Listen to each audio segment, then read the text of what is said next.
En esta ocasión vamos a calcular el circuito equivalente de Thevenin de un circuito resistivo, que es el que se muestra aquí arriba a la izquierda. En la segunda y en la parte de abajo, en la izquierda, tenemos la forma en que se calcula el voltaje de Thevenin. Arriba a la derecha, el procedimiento para determinar la resistencia de Thevenin y finalmente el circuito equivalente. En el circuito original se observa que entre los puntos A y B existe una resistencia que no tiene un valor definido y que se identifica como resistencia de carga. Es decir, esa resistencia va a estar cambiando su valor. He ahí entonces donde se encuentra una gran utilidad del equivalente de Thevenin, porque llegaremos a un circuito en el que será fácil de analizar cada vez que sustituyamos o cambiemos el valor de la resistencia de carga. Entonces recordemos que para calcular el voltaje de Thevenin lo que tenemos que hacer es abrir el circuito entre los puntos de interés, en este caso entre los puntos A y B. Entonces vamos a retirar la resistencia de carga y medir el voltaje o calcular el voltaje de Thevenin. Aquí este ya es el circuito a lazo abierto entre el punto A y B, se retiró la resistencia de carga y entonces procedemos a determinar el voltaje que hay entre esos dos puntos.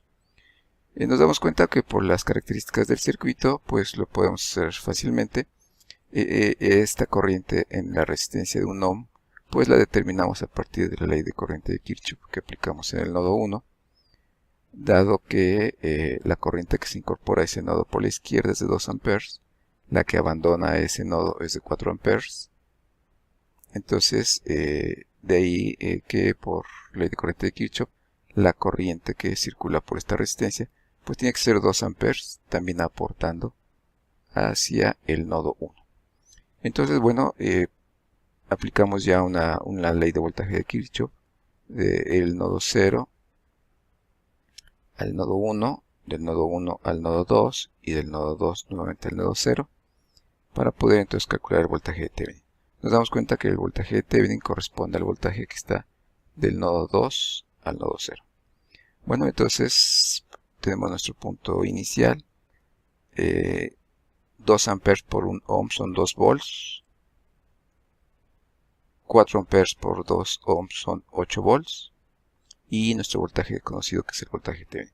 Por la forma que circulan las corrientes, las polaridades, entonces tenemos una caída de potencial de 2 volts, luego una caída de potencial de 8 volts, y luego otra caída de potencial igual a voltaje de Thevenin. Aquí abajo está la ecuación, menos 2 volts, menos 8 volts, menos voltaje de Thevenin igual a 0. Por lo tanto, el voltaje de Thevenin es igual a menos 10 volts. Para calcular la resistencia de Thevenin, el procedimiento nos señala que hay que inhabilitar las fuentes de energía independientes. En nuestro circuito vemos que las dos fuentes de energía independientes que existen son estas dos fuentes de corriente. Entonces recordemos que para inhabilitar las fuentes de corriente, lo que procedemos a hacer es quitarlas o abrir la rama en la que están. Eso entonces nos lleva a este circuito. Ya no están las dos fuentes de corriente y pues observamos que la resistencia equivalente medida o calculada desde los puntos A y B es un serial de la resistencia de 2 ohms con la resistencia de 1 ohm. Eso nos da 3. Esta resistencia a la izquierda no participa porque al estar abierto no circula corriente. Entonces esta resistencia está flotando, es como si no existiera y únicamente tendríamos el serial de estas dos resistencias. Así entonces ya tenemos el voltaje de Thevenin y la resistencia de Thevenin. Este sería el circuito equivalente. Una fuente de voltaje de menos 10 volts con respecto a nuestro punto de referencia, en serie con una resistencia de 3 ohms, los puntos A y B, y ahí entonces ubicaríamos nuestra resistencia de carga. Vamos a comprobarlo rápidamente, en esta ocasión utilizando un simulador. Aquí está el circuito entonces, el circuito original y el circuito de Thevenin. En esta ocasión vamos a probarlo inicialmente con una resistencia de carga de 2 ohms, tanto en el circuito original como en el circuito equivalente de Thevenin. Corremos el simulador y observamos que en el circuito original, en este punto tenemos un voltaje de menos 4 volts con respecto al punto de referencia y una corriente de menos 2 amperes. En nuestro circuito equivalente de Thevenin, con una resistencia de carga del mismo valor, tenemos el voltaje de menos 4 volts con respecto al punto de referencia y la corriente de menos 2 amperes. Entonces vemos que coinciden los dos resultados. Vamos a probarlo con otro valor. Vamos a poner, por ejemplo, aquí 8 ohms en nuestro circuito original. Entonces, en nuestro equivalente de Thevenin también cambiamos la resistencia de carga por 8 ohms.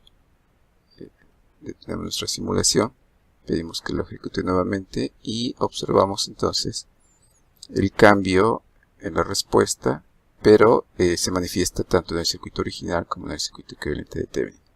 Un voltaje de menos 7.27 volts, menos 7.27 volts también en el equivalente, y una corriente de menos 909 mA circulando por esta resistencia, y también tenemos una corriente de menos 909 mA circulando por la resistencia.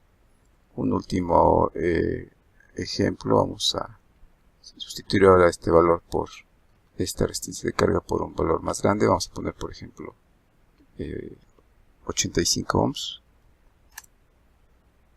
Y también ponemos 85 ohms como resistencia de carga en el circuito equivalente de Thevenin. Lo ejecutamos entonces nuestro simulador y vemos que responden de la misma manera. Voltaje de menos 9.66 en ambos casos y corriente de menos 114 mA, tanto en el circuito original como en el circuito equivalente de Thevenin.